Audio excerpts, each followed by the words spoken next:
Dave Kroupa is not the kind of man you'd expect to find at the center of a dangerous love triangle, but yet there he was.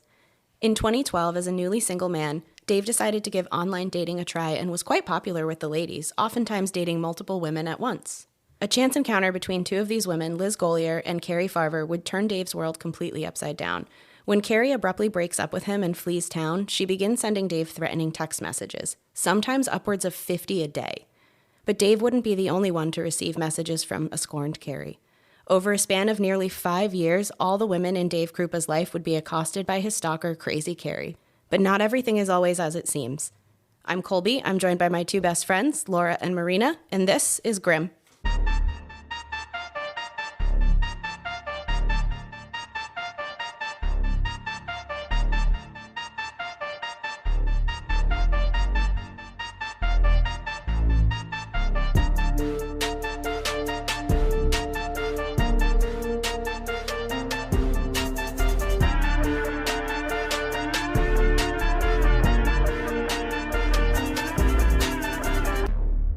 So during the intro music, we were just talking about how I feel like I have been Cari's victim already because I can go into an hour-and-a-half deposition and come out to 79 text messages in the Grim chat, in the Laura Colby chat, in my football pool chat. And I'm like, guys, I was off the grid for an hour and a half. It's aggressive. Are they harassing, though? I mean, I feel like we're mostly pretty nice. Mostly. Yeah, we are. Yeah. Mostly. But maybe sometimes. But I feel the same way. Yeah. Not that they're harassing, but I oftentimes come out of meetings and I'm like, oh shit, what's happening? I've missed like 60 messages. I think my favorite part is watching someone catch up because it goes Yes. back. You can tell where they started and it's like, ha ha, Laura liked this. Laura replied to this. Laura ha ha. I will say that my favorite thing about group chats and iPhone now, though, is that you can do the reactions and you can do replies. Such an improvement. Such an improvement.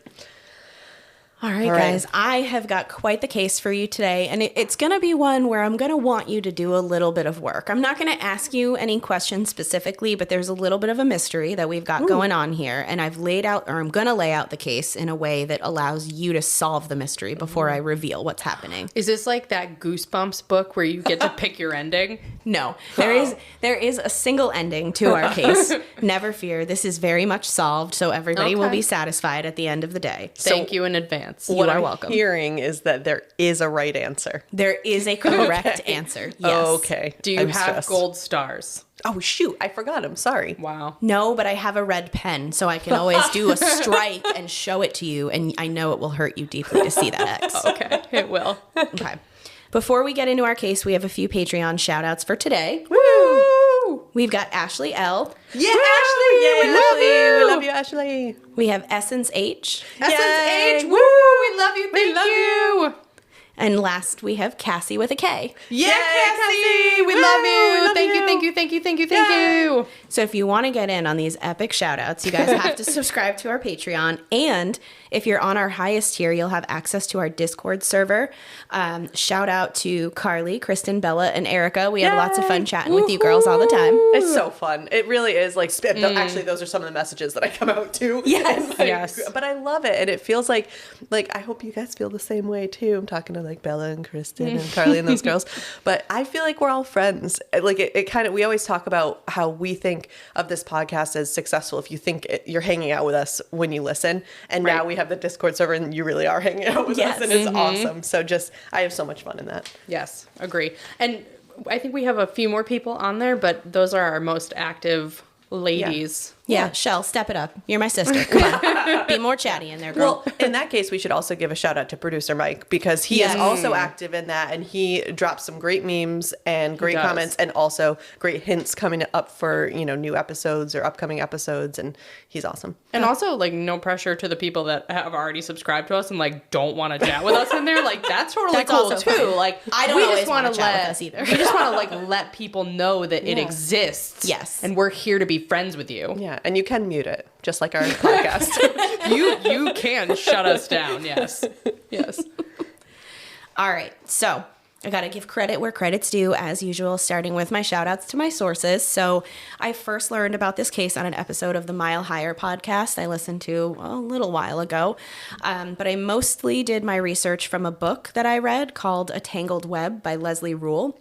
She participated in an episode of ABC's 2020 on the case, and she had an opportunity to talk to many of the people who were involved. So I wanted to highly recommend the book if you're interested in learning more about today's case, because yes, I will actually leave details out, despite it being 20 pages. Oh, and 20 asterisk, because it's really 23, because she says before we started, guys, I got it down to 20 pages. And we were like, oh, that's good. She goes, I widened the margins, or I made the margins narrower. So hey, man, every little bit helps. It was only 20 pages, so I tricked my brain into thinking I shortened it. And now she left facts out, but she'll say, I didn't put this in my notes, but I read this in the book, and I'm going to give you this information. I will still leave things out. Okay. There were obviously other sources that I used, but 2020 and that book were the best ones. Okay. So there's a lot of different people in today's episode, and I know it can sometimes get confusing, so I'm going to try something out here. I'm going to start off by running through our characters. Okay. So first we've got David Kroupa, who goes by Dave. You met him in the intro, and he is the man at the center of our story. Next up we have Shanna Liz Golyar, who goes by Liz, Dave's on and off again girlfriend. Cari Farver, a woman who dated Dave for 2 weeks, and she's the one who goes missing. And she's the crazy text message She's the crazy lady? Cari, Okay. yep. Maxwell Farver, who goes by Max, that's Carrie's teenage son. Nancy Roney, I believe is how you would say her last name, Raney. She's Carrie's mother. Amy Flora, Dave's ex and baby mama. They share 2 kids together, but they were never married. Deputy Phillips from the Pottawattamie County Sheriff's Office. Detectives Ryan Avis and Jim Doty, also from the Pottawattamie County Sheriff's Office. Can you say it again? Pottawattamie. I love it. I'm like 99% sure I'm saying it correctly. At some point, I'm probably just going to give up and call it the Potts County Sheriff's Office, because the book did that, so I feel like I can do that. Okay. I bet the Mile Higher podcast also called it Potts County. Oh, if they didn't, Kendall, girl, you missed an opportunity right there. I say it like she's ever going to listen to us, but anyway. Cool. And last but certainly not least, Special Deputy Anthony Cava, also from the Pottawattamie County Sheriff's Office. I love it. So we have our love triangle members, their families, and then the investigators. And there's going to be a bunch of other people that come up, but these are really the main ones that we've got. Okay. In the summer of 2012, 34-year-old David Kroupa found himself recently separated from his longtime partner and mother of his 2 children, Amy Flora. Dave moved out of the apartment he and Amy shared in Council Bluffs, Iowa, and into an apartment in Omaha, Nebraska. Wasn't anything fancy, but it was near his job and still close enough to his kids that he was able to visit them most days. Aside from work and his kids, though, Dave didn't have a whole heck of a lot going on. He was finding single life to be a bit boring and pretty lonely, so he decided it was time to give dating a try. He created a profile on Plenty of Fish, a popular online dating website, and it wasn't too long before he came across Liz Golyar's profile. Dave was immediately drawn to Liz. She was an attractive, dark-haired, dark-eyed, slender woman with a large chest. She had perfectly straight white teeth and sexy, heavy eyelids. Dave's words, not mine. That's how people describe me, so. Yeah. Yeah, I was like, all right, I have, kind of darker eyes, dark hair, and that was about where the similarities ended. You got those sleepy eyes, those bedroom eyes. But what was even best yet about Liz was that she and Dave were right around the same age, and they were both single parents to 2 children who were also right around the same age. Dave and Liz got to chatting, and they went on 5 coffee shop dates before Dave finally worked up the courage to make his first move. Before taking things any further, though, Dave made it clear to Liz that he had just gotten out of a long-term relationship, and he wasn't looking for a serious commitment. He just wanted to have some fun for a while. Can you remind me how old Dave is? 34. Thank you. Okay. So Dave basically got with Amy when he was 22. Okay. So he's been tied up for a while, and he's a little bit bored and going stir crazy, so he just wants to date some women and have some fun. Fair. Do you, Dave? Yeah. Well, maybe. I mean, I feel like he's coming to regret that, but I think so too. So Liz, when hearing that, Dave wasn't looking for a serious commitment, she said that was totally fine with her because she had 2 kids, she had her 4 pets, and she had her house cleaning business, Liz's housekeeping. A casual relationship was really the only thing she had any time for anyway. So it was perfect. But despite this, it didn't take long for Liz to start pressing Dave for something more. If he was ever going to be in a committed relationship again, he needed it to be with someone he felt a deeper connection with. Sure, sex with Liz was great, and she was slowly helping him to get his confidence back, but he needed somebody who would challenge him intellectually, and she was definitely not that person. Dave was open that he was dating other people, and he actually encouraged Liz to do the same, but Liz usually brushed it off, and she just kind of said she was too busy to see other people, but she definitely understood Dave's position. She says that, but they never mean it. Bingo. Her understanding never lasted for very long, though, and she devised a plan to try to get Dave to commit to her. She asked Dave if he would agree to dating her exclusively for 4 weeks. Dave initially refused her offer, again reminding her that he's just not interested in anything serious, but Liz was very persistent. I think she just truly believed they were meant to be together. So she nagged him for a while on it, and she finally beat him into submission, and he begrudgingly agreed to play along for the 4 weeks. That's how I got married. Yeah. That's how you develop a deep, loving relationship is by twisting people's arms into being with you. Definitely. I'm kidding. It took me a lot longer than 4 weeks. It took me 5 years. Took me 10. True. One day while Dave was at work, a woman named Cari Farver brought her Ford Explorer into the auto body shop Dave worked at for a minor repair. Cari was a tall and slender woman with the most beautiful and friendly hazel eyes. It was like something out of a rom-com movie. As soon as their eyes met, Dave felt sparks, and he was pretty sure that Cari could feel him too. He contemplated asking her out, but he ultimately decided that it would have been unprofessional since she was a customer. And then there was that whole little minor detail that he was still technically dating Liz for 4 weeks. You said it was an auto shop and they saw sparks, and I just pictured somebody like welding a tire while their eyes met and there were literal sparks flying. Just had to. Thank you. I will forever think of it that way now. As fate would have it, though, this would not be the only encounter that these two would have within the month. So Dave came across Cari's profile on Plenty of Fish. She was single. He sent her a message saying, "Hi, I know you," which in my opinion is a little bit creepy, Dave. But again, you do you. It worked. Cari did respond to him, and the two had some brief but very friendly banter. 2 weeks later, Cari brought her Explorer back to Hyatt Tire, the auto body shop, to have an issue with her window sticking addressed. Dave took a look at it for her, and once again, sparks were flying. They were really working on welding those pipes behind them. They were both very clearly interested in each other, and this time, knowing they were both single, they actually did exchange phone numbers. Dave was nearing the end of his month-long commitment to Liz, and he was not any closer to wanting a long-term future with her. Surprise, surprise. Cari was the first woman that Dave had met organically since his split from Amy, and he was really looking forward to taking her out and getting to know her. The pair went to Applebee's for their first date on October 29th. Oh, you fancy like Applebee's on a date night. That was Farver exactly. Street steak and the Oreo shake and some whipped cream on the top too. Okay, no, you don't have to sing the whole song. Yeah, just a little bit of it. It was fun from the moment that they first sat down. Cari was the total package. She was incredibly smart, funny, and sexy, and the sparks that they had felt during their first 2 meetings weren't actually coming from somebody welding. They had not subsided, and their date was going really well. At one point, though, Dave checked his phone, and he noticed that he had about 20 missed calls and texts from Liz in a 10-minute span. It's aggressive. It is. So if I saw that, I would think something was wrong, and so did Dave. So he excused himself from the date, and he went to call Liz.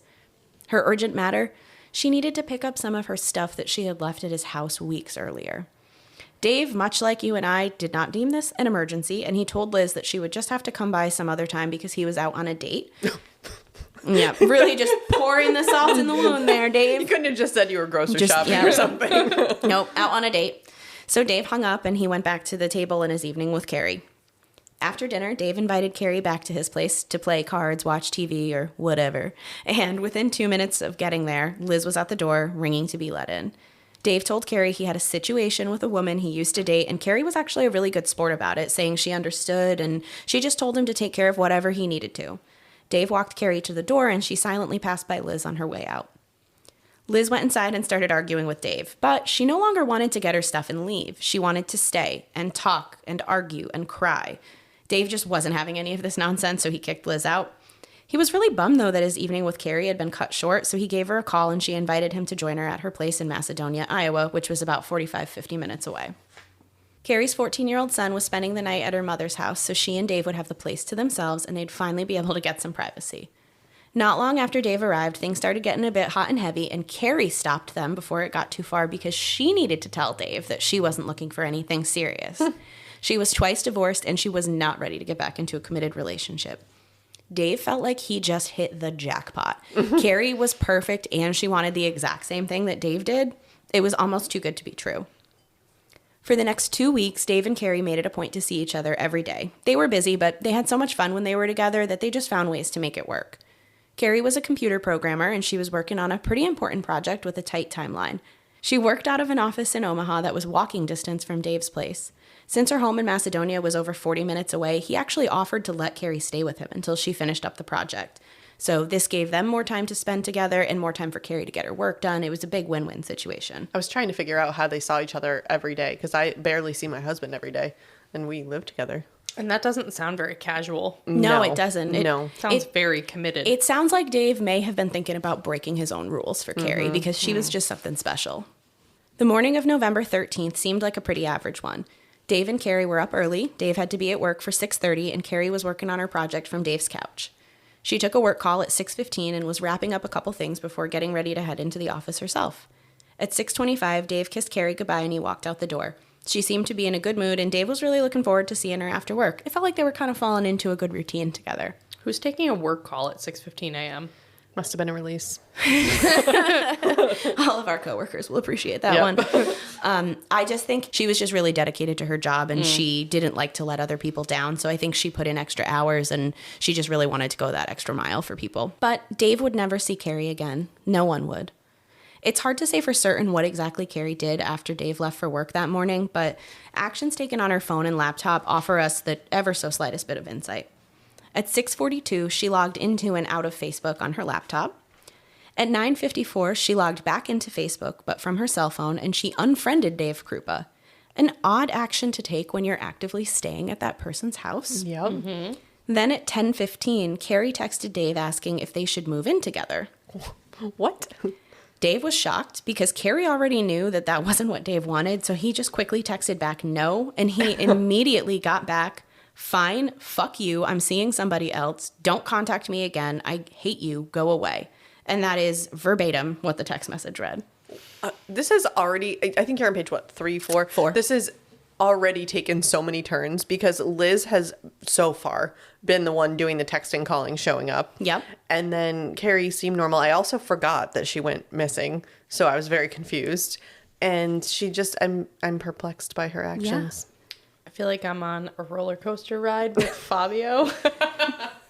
And the pigeon's coming. Dave was right there with you guys. Like, he was at work and he was reading these text messages just like flabbergasted. He didn't understand how Cari's demeanor had changed so drastically in like a 4-hour span. It just didn't make any sense to him. He figured, you know what, he would deal with it when he got home from work, but when he got there, Cari wasn't there. She had packed up all of her things and left without a trace. Dave was hurt and upset by their abrupt breakup, but he just tried to tell himself that the silver lining was that he just dodged a bullet. Yeah. That's true. This was only confirming that he was right not to commit to a relationship. Whatever just happened, he felt like he dodged a crazy. Yeah. A crazy Cari. A crazy Cari. But little does Dave know just how crazy things are about to get. Is there pig's blood in this story? No, not that I'm aware of, but you never know. Might be some chicken bones somewhere too in here. Oh boy. Within days of their breakup, Dave began to receive hateful and nonsensical text messages from Cari. They didn't seem like they were from the woman he was dating. Cari was intelligent and well-read, and these messages were riddled with blatant spelling and grammatical errors. Dave was floored. What the hell happened with Cari? Had it all been an act that she was putting on before? Dave wasn't the only one to receive aggressive texts from Cari, though. Now Liz was getting messages, too. Cari hadn't even flinched when she walked by Liz leaving Dave's apartment on the night of their first date, but now she was calling Liz a fat, ugly whore. Oh. How did Cari get her phone number? I was just going to ask the same Yeah, thing. Cari works in mysterious ways. Well, she is a programmer, so she's probably, and she was staying at Dave's. It seems likely she could have gone through his phone or something. What year was this again? 2012. Yeah, she could have gone She through could his have phone. just gone through his phone while he was asleep. Liz was understandably very upset. She wanted to know how Cari had gotten her number and her email address, and worse, how did Cari know where Liz lived?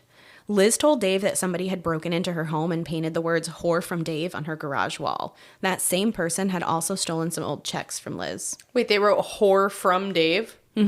That's what they wrote on Like the as a garage. signature, like whore dash from No, Dave. like literally "whore from Dave." Okay. Oh. One So- sentence. I guess that tracks with her like nonsensical, Yes. unintelligent text messages too. Did Cari stop taking her medication? Really? We will get there. That's an Okay. interesting thought that you have, Marina. Okay. Dave had not expected to see Liz again since he had ended their relationship, quote unquote, when he began dating Cari. But now he kind of felt obligated to see Liz again. He felt really bad for getting her involved in all of this drama, and it wasn't long before Cari emailed both Dave and Liz gloating about the vandalism. So Cari was taking credit for what she had done to Liz's garage. When you say Dave was seeing Liz, like seeing as in dating her, or just like...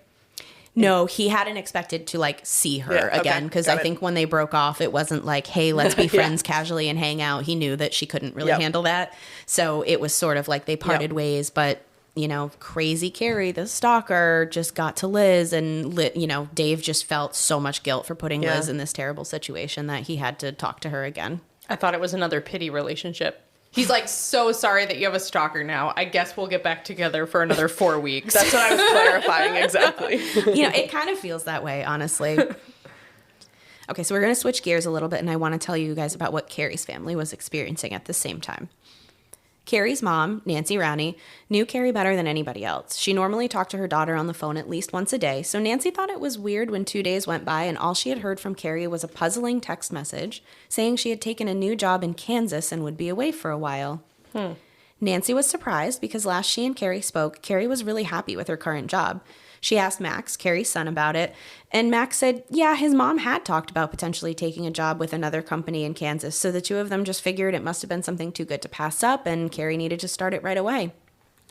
They assumed they would see Cari soon enough. Her brother's wedding was coming up the following weekend, and Cari had been gushing about how excited she was that Max was going to be an usher, which I know seems a little bit silly, but Max really was the center of Cari's world, and they just had such a close bond because it was always just she and him. We'll get to it in a bit, but his dad wasn't really in the picture, and she just loved Max more than anything, and she was such a proud mama. But the ceremony began, and the ceremony finished, and there was no signs of Cari. All through the reception, Max kept waiting for his mother to show up, but again, still nothing. To make matters worse, Cari's father was also absent from the wedding. He'd been battling an illness for some time, and he was just too weak to make it to the event. It's so sad. The absence of the two of them loomed over the wedding like a dark cloud. Like, people said it was, like, palpable. They tried to have a good time, but it didn't feel right without them there. Yeah, because at this point, you've got to think that something has happened to Cari. Yes. And Max didn't understand why his mom wouldn't be there. It was really out of character for her, and he was starting to get worried because he hadn't heard from her either. A few days later, Cari no-showed for her friend's baby shower. She wasn't just attending the baby shower. She had planned it, and she was supposed to be hosting the event. Her friend was confused and hurt. Cari had been really excited about her pregnancy, or so she thought, and it really wasn't like Cari to bail and leave a friend scrambling to cover at the last minute. That would be extremely unfortunate. Have none of these people thought to open a missing persons at this point? Like, you're not talking like they just missed they didn't miss a work meeting. Exactly. Right. But they missed like a wedding and a baby shower that she's supposed to host. Like, these are really major things. And she typically talks to her mom every day, and Max lives with her typically, right? Typically. So these seem like major flags. We will get to it, but Nancy, her mom, is going to file a missing persons report, and she does file it the Friday before the wedding. I'm not sure if the wedding was on Saturday or Sunday, but she has filed it. Okay. That makes me feel And we'll better. talk about how that went for her. Doesn't sound like very well. Not very well. Spoiler alert. But before we go any further, I want to tell you guys a bit more about Cari. So we'll go into our usual background about her. So Cari Leah Farver was born on November 30th, 1974, to parents Nancy and Dennis Farver. Unfortunately, Nancy and Dennis's romance was really short-lived, and the pair divorced in 1976. By 1979, Nancy had reconnected with her old high school sweetheart, Mark Ronnie. They have the cutest story ever. The book went into great detail, but basically they were very early friends. They were first loves, and as it turned out, soulmates. If you can have a meet-cute situation for two people who had already dated, this would be it. They were both attending a party back in their hometown, which is super tiny, by the way. There's like 240 people that live in Macedonia. Jeez. When they bumped into each other, I literally picture them backing into each other. They were both unaware that they'd be at the party, let alone that they'd both be single. They ended up getting back together and eventually married. So now Cari had two strong male role models in her life. She was super close with her biological father, Dennis, and now her stepfather, Mark, loved her as though she was his own. From the time Cari was a small child, her mom could tell she was special. Cari didn't speak until she was 3, and when she finally did, she was speaking in almost complete sentences. Nancy joked that it was almost like Cari waited until she could fully communicate exactly what she wanted to say before saying anything at all. Cari and Nancy were incredibly close. They shared a love of the theater, both acting in local productions, and they were also musically talented and enjoyed singing. not professionally, just as a hobby. Cari was whip smart and kind-hearted, but she had a little bit of an edge to her. In her high school yearbook, she was quoted as saying that she wanted to be remembered for always having a smile on her face and for being a little bit crazy. Well, which I love. Yep. She's going to be a lot of it crazy. Uh-huh. She was a great friend. She was not the least bit judgmental, and she would never think to say a bad word about anyone, even behind their back. Her family and friends often confided in her because they knew she would give them honest, unbiased feedback, and she'd be right there to lend a helping hand in whatever way they needed. Cari attended the University of Kansas, and it was there where she met Max's dad.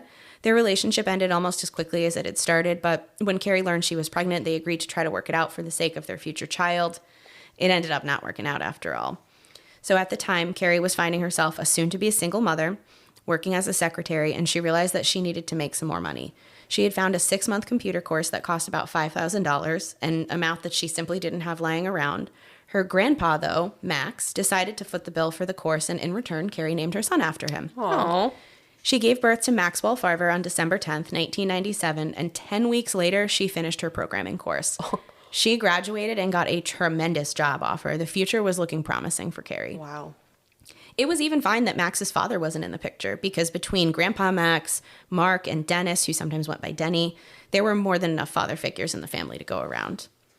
Over the coming years, Cari would marry and divorce twice. She would also change careers a couple times, but the one thing that never changed was that she remained a loving and supportive mother to her son. So I got a grim fact for you guys. So I mentioned she changed careers a couple times. At one point, Cari was studying to be a surgical nurse, but she ended up stopping that pursuit because she had a problem with fainting every time the surgeon cauterized flesh. Well, I can't blame you. This happened 4 times to her before her teacher pulled her aside and was like, yeah, you might want to consider a career change. Yep. So just keep this little factoid in the back of your mind because it will be goosebump inducing later. Oh, boy. Oh, the words cauterizing flesh it's just, they're so bad. Yeah. I don't want it to come back. I'm just like imagining the smell. Well, I wasn't. Oh, God. Thanks. All that's in Sorry, guys. Who was it that said that the smell of burning flesh smells like delicious meat? And it's Dahmer? the hair. No, and it's the hair that smells bad. Somebody said it. Of the two of us? Not me. Okay, wait. I swear it wasn't this podcast. I swear that somebody recently said to me that, like, cooking human flesh Yeah, that was not me. smells like bacon or like animal meat, and it's like the burning hair that smells bad. Okay, we did have a conversation about cooking Colby's thighs. We did. And then we also had... Did it come up then? It probably Because did. I don't have hairy thighs, though. Like, No, I think we were talking about whatever episode that was, we were talking about... It was Catherine Knight. Yeah. Because she cooked his butt. That's right. And then I asked about the hair. Okay, as long as I didn't dream it. Like, I swear I that still think you you dreamt mind? it. Yeah. It does sound like we would have discussed Yes. that at that time. sounds like something we would have said. It also seems like fact. Like that seems legitimate to me. You know, burning hair is gross. It's the hair that is. smells.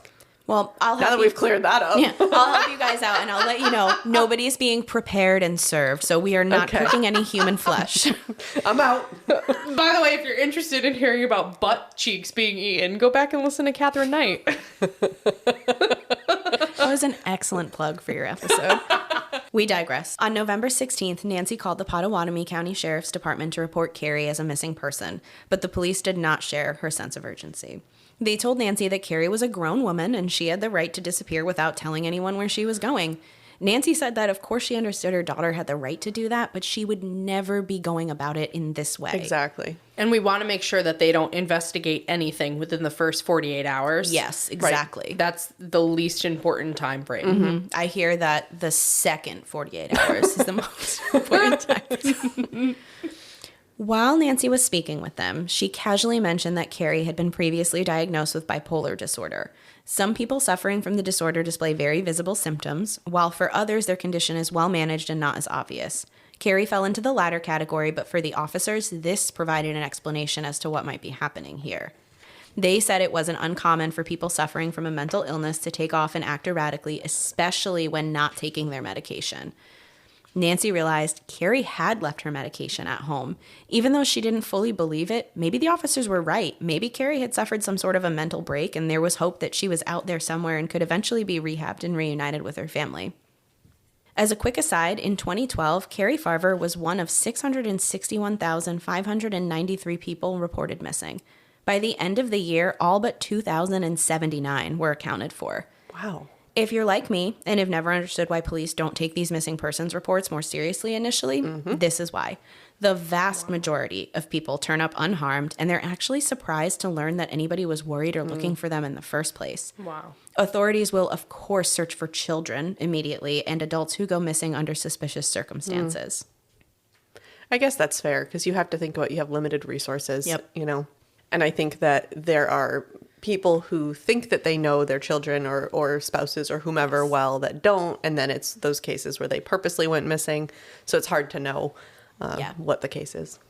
I guess nobody thought that Cari abandoning all of her responsibilities and her child was suspicious, though, because I probably would have found that to be a bit suspicious. But Max was a teenager, and he did have his grandma who was close by. So I guess you could see somebody off their medication or who maybe had a mental break, just not acting rationally and doing something like this. Around midnight the next day, so November 17th, Nancy received a text message from Cari informing her that she had sold her bedroom set, and she needed her mother to go to her house to let the buyer in so she could take the furniture. Cari also attached a photo of a check for $5,000 for proof of the purchase. Nancy was surprised because Cari's bedroom set was a family heirloom that had been passed down to her from her grandmother.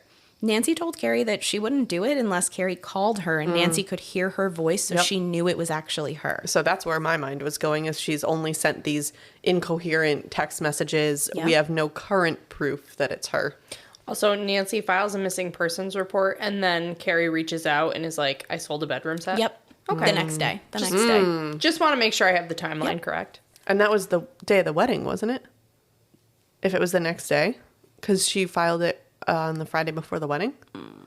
Yes, I want to say this. I want to say the 16th would have been the Friday and the 17th was Saturday and Sunday. Even if it was like a day or two. It was around there. That is the crazy thing to not be like, by the way, I'm also not going to the wedding.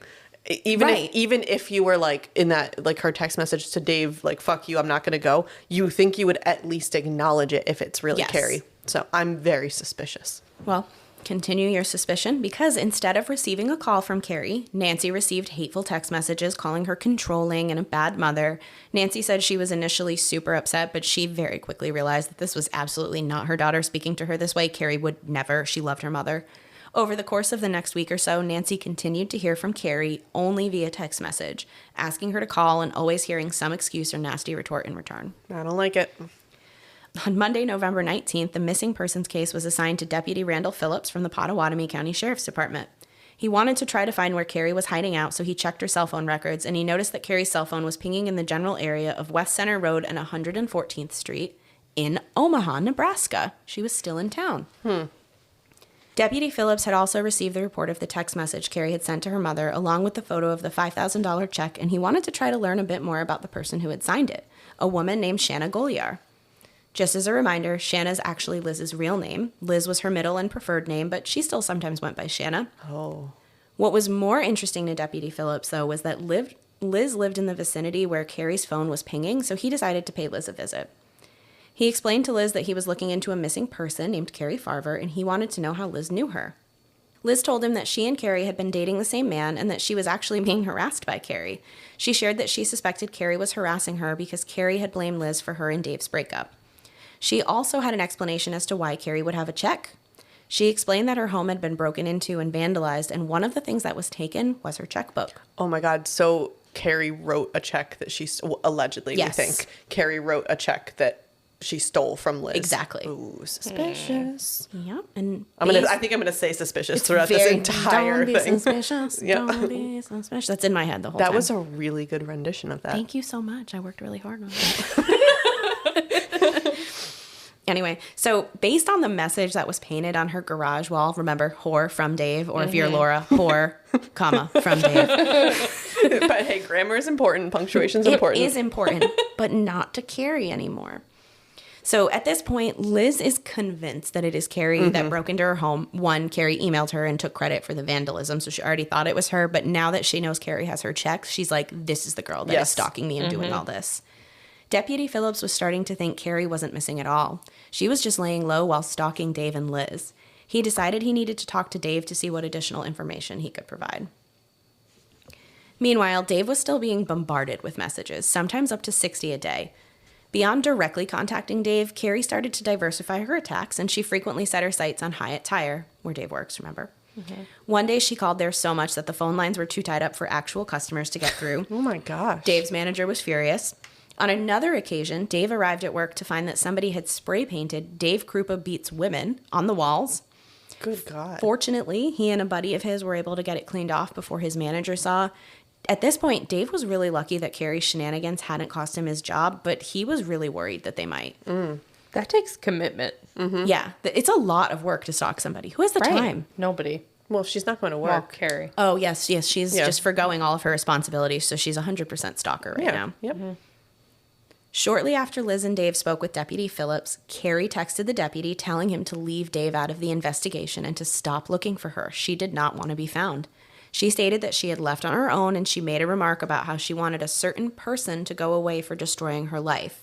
To Deputy Phillips, this felt like a threat against Liz, and he grew increasingly concerned for Liz's safety. How did she text the deputy? I don't know how she texted the deputy. That is she had his number amazing. somehow.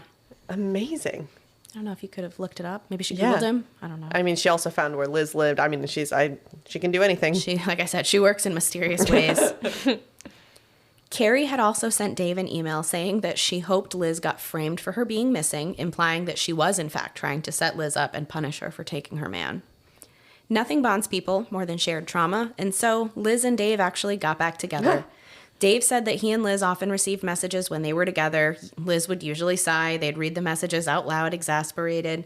The texts always vowed to hurt Liz and professed devotion to Dave.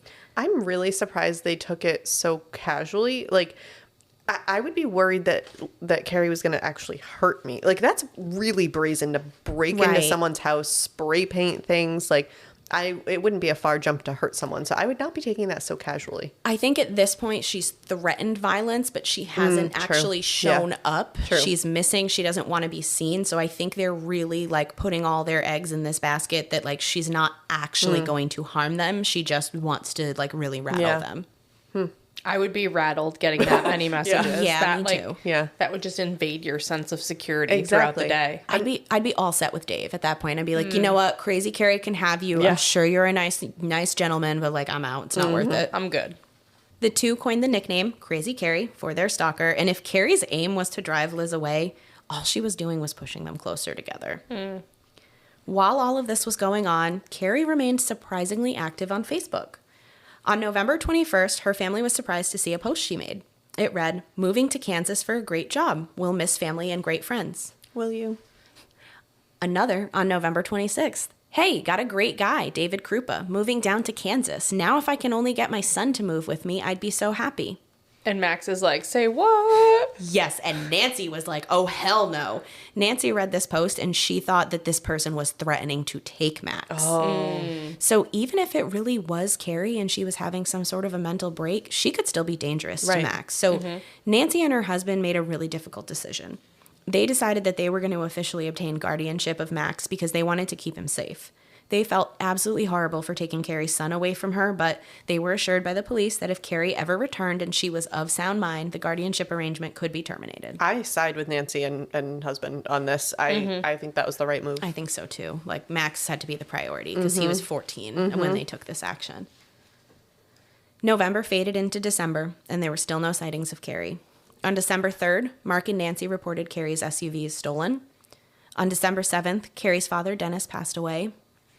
Prior to her disappearance, Cari would go with Max to visit her father often, and he definitely noticed that she was absent, and he asked why she wasn't coming. So the family had to break the news to him that she was missing as gently as they could, and I can't imagine. That probably was like what really did it in there, to have to sit with that news that your daughter was missing.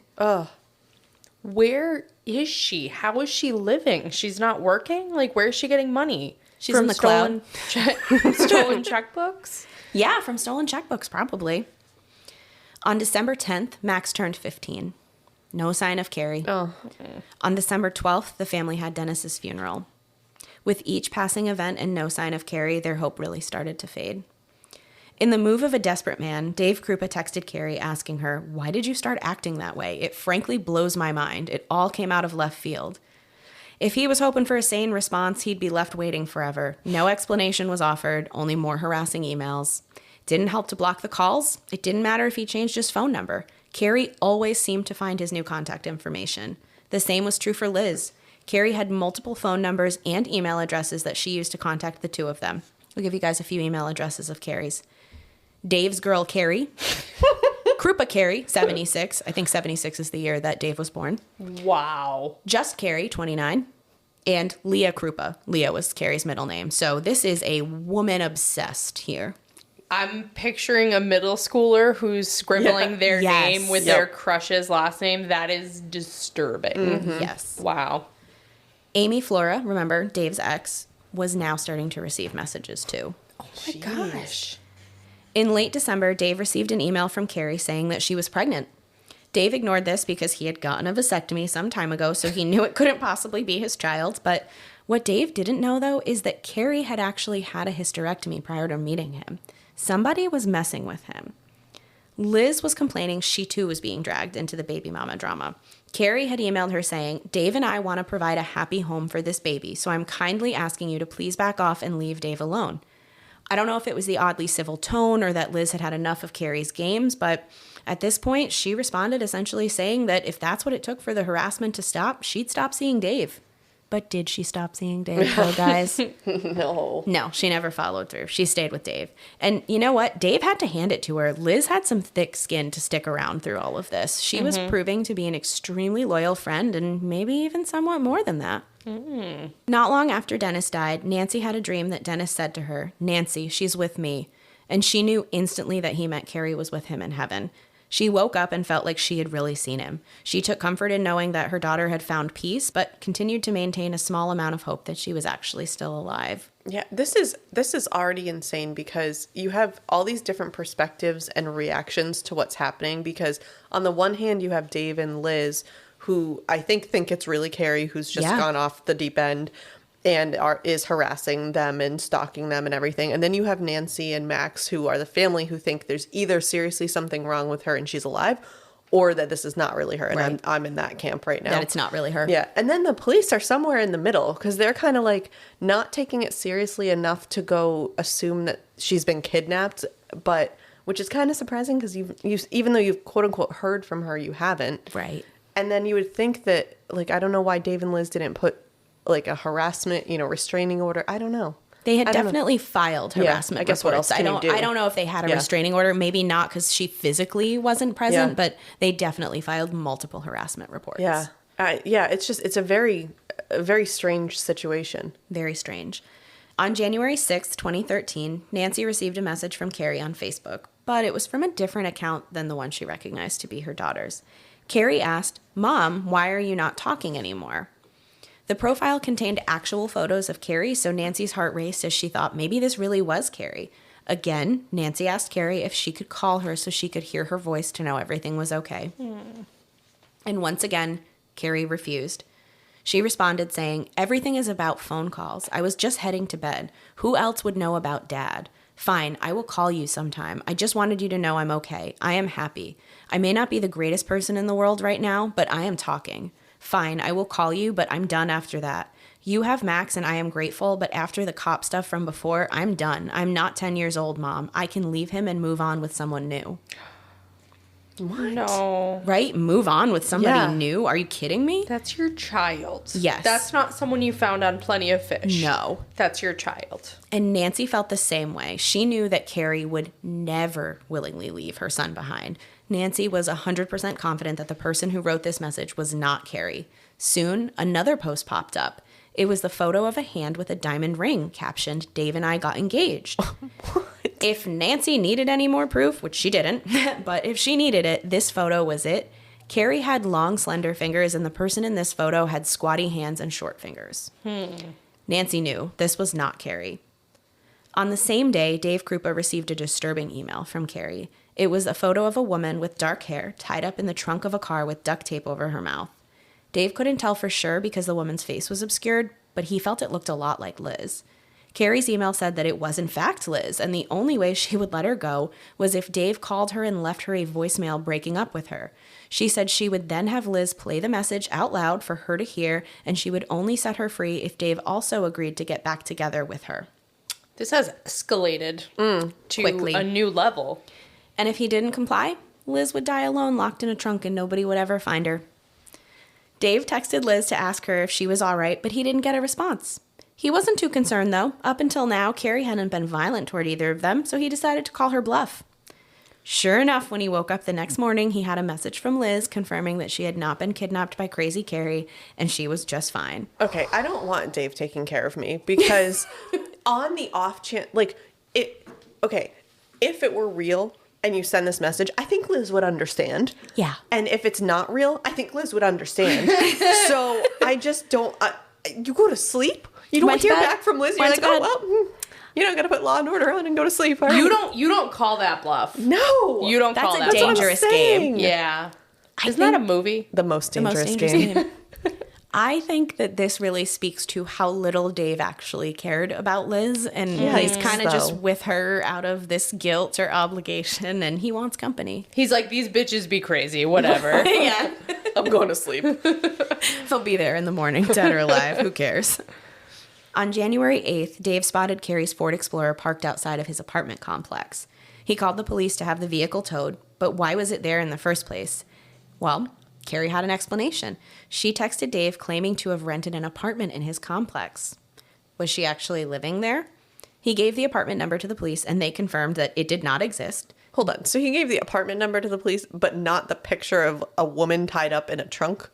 He might have given that to them as well. Right. This whole time, Liz and Dave are giving information to the police. Yeah. There's a few other things that are going on, like on one occasion, Cari threw a brick or something through the apartment window because she was mad that Dave had another woman in there. Maybe Liz was there. Another time, like one of Dave's kids said something about how she had a nightmare that there was a woman walking through the house at night, and Dave was kind of like, honey, it's okay. There's no monsters in the closet. Like I checked under the bed and I didn't see anything, but he was a little nervous that it might have been Cari. So they have been reporting all of this stuff. It's just not materializing into anything. Okay. All right.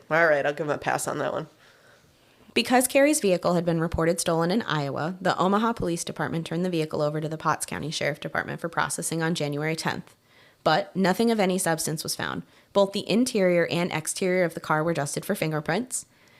No prints were found on the exterior of the car, and the interior had seemingly been wiped clean. The seats had recently been vacuumed. You could tell by the lines that were still left behind on the cushion. So, you guys know what I'm talking about, right? The floors were not nearly as clean as the seats. They had a little bit of debris, but there was nothing that was going to be useful or anything that you could get DNA from. There was, however, a tin of mints in the center console, and that did have a single print on it. Investigators ran it through the National Fingerprint Database, but there were no matches. Whoever's print this was not in the system. Liz and Dave continued to show investigators the text messages and emails they were receiving from Cari. So to Laura's point, yes, this stuff is constantly being reported. All right. By now, they had received thousands of messages from her. The sheer volume was almost as impressive as it was overwhelming. It would take a lot of time to comb through all of these messages, but the Omaha Police Department had an idea. They asked Liz and Dave if they would consent to having the contents of their phones downloaded. Maybe they could use some of the information to find clues as to where Cari was hiding or how she was finding them. I had a thought. This is 2012, so I don't know if this still applies, but do you think this was still in the time where you had to pay for text messages? But do you remember you had Oh my gosh, it was yeah. 10 cents to send and 3 that. cents to receive? I think so. Two to receive. Two to receive. So now what do they have to pay, $20? She's really racking up the bills for them. Wasn't it free after 8? Not for text. No, for call. That's why she didn't want to call. Yes, she didn't have minutes. Oh my God, Laura just figured it out. You said. She cracked the case. She did. She always does. I'm shocked she didn't use a map to crack it, though. That's what's most impressing me. I was just Not on yet. MapQuest, but it didn't get me anywhere. No, I was using the map to make sure I knew what states we were talking No, about. Marina's looking at like the Louisiana Purchase over here on MapQuest, trying to figure out where Kansas and Nebraska are. Both Liz and Dave agreed, and the investigators used a technology called Celebrite to transfer the files from their cell phones. Just as a note, there are 2 different kinds of downloads that can be done. There's a logical download or a physical download. A logical download takes everything that is currently on the phone, while a physical download extracts the entire contents of the phone's memory, including anything that was deleted. Since Dave and Liz were both victims and not suspects, authorities only performed a logical download on their phones. That seems to be like the standard procedure, because why would they have any incentive to delete things from their stalkers? Probably because the memory on their phone doesn't hold enough space for all those text messages. They're true. like, I get 1,000 a day. You know, it's been, 3 months? Like, I'm out of gigabytes over here. Yeah. Out of memory. Investigators were hopeful that maybe Cari's bank records could provide some additional insight on her plans. They found that her account had about $10,000 in it, but there had not been a single withdrawal since the day she went missing. Where is this bitch? Like, what is she doing? She's using Liz's checks. Yeah. Who I hope canceled and voided all of those, but still. How long has she been off the grid? At this point, we're at about 4 months. Which, wow. it's not really off the grid when you're, excessively texting everyone every day, but where the fuck is she? Maybe she was squirreling away money at some point in time, or maybe Dave had cash or something she took, but it seems it's fishy, because how is she surviving? Right. And where is she? Yeah. Because she's not in her car anymore. No, because they have Yeah. the car. I'm so glad this is solved, because if this was an unsolved case, I'd be just fuming right now. Fun fact, it is solved. Colby's not going to tell us. No, I am going to tell you guys. You just gotta get through the case Okay, with me yes. to the end. Toxicology report. No toxicology reports That'd here. be bad if there is one. Be bad. Authorities were, however, able to find that there were 2 suspicious transactions that her debit card was used for. One from Walmart and the other from the dollar store. When her bank didn't hear back from Cari confirming the activity, they froze her accounts. So not only has she not withdrawn anything, the accounts are frozen and nobody has tried to access them the entire time she's been missing. I'm also intrigued as to what set off the concern, because those seem like regular price purchases and stores, and it's all, I assume, in a relatively close location.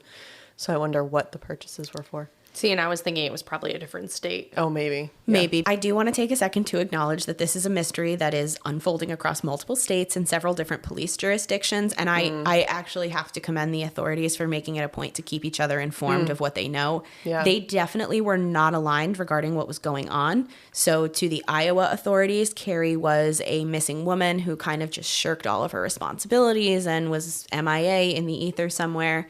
To the police in Omaha, Cari was a stalker, harasser. She was a wanted woman. But they were at least aware of each other's investigations. It did take a little bit of time for them to get connected, but I appreciate that they made the efforts here. I wonder if that's what helped it ultimately be solved. The fact that they had different perspectives on it. They're not locking themselves into assumptions and that sort of thing. So maybe that's why. It's funny you say that, because that's exactly what's going to happen, but not in the way you're describing it. Okay. I'll take half. You could have Half partial credit. credit. Yeah, partial credit. On April 17th, a man claiming to be Dave Kroupa called Nancy and told her that Cari had been in contact with him. She was at a homeless shelter in Omaha and she wanted Nancy to come get her. Nancy was so relieved to learn that her daughter was alive after all this time, but had Cari really had a breakdown and gotten better and now she was ready to return? Why hadn't she just called Nancy directly? None of that mattered. They could figure it all out in time, and Nancy was just so excited at the prospect of seeing Cari again. She was shaking and in no shape to drive, and her husband was out of town, so she had to call her brother and have her come get her and bring her to the shelter. On the drive, Nancy called Deputy Phillip, so one of the deputies from Potts County, to tell him the good news, and he told her that he and his partner would meet her at the shelter. Oh, good, because I was worried she was going to go alone. So Nope. I'm glad she's got her husband. She's got the police. She's got her brother, because her She's got her husband's brother. out of town, yep. Oh, sorry. Thank you. I'm still focused on the fact that Colby said a man claiming to be Dave Kroupa. Oh, me too. That's why I didn't want her to go alone. Okay. Yeah. No, I don't like that. Well, because at this point, Nancy doesn't know Dave Kroupa. All she knows is that Cari is claiming that this is apparently her fiance now, but Nancy's never met Dave. So she doesn't know what his voice sounds like or anything like that. Does she know that allegedly Cari's been harassing Dave and Liz, do we think? I don't believe she's aware of it at this point. Oh. I think she kind of finds out after The this. plot thickens. The plot thickens. We're throwing some cornstarch in this bitch. Fitting, because we are in the Midwest. When they arrived, Nancy was disappointed to not see Cari waiting out front, but Deputy Phillips had Nancy wait in the car while he and his partner went inside to get her. He brought a photo of her with him, and he couldn't immediately find her, so he started asking around, showing the photo to people at the shelter, the employees, the people who were staying there. No one at the shelter had seen this woman before. This had all been a cruel, cruel hoax. Cari was never there. Nancy was devastated. Why would somebody do this to her?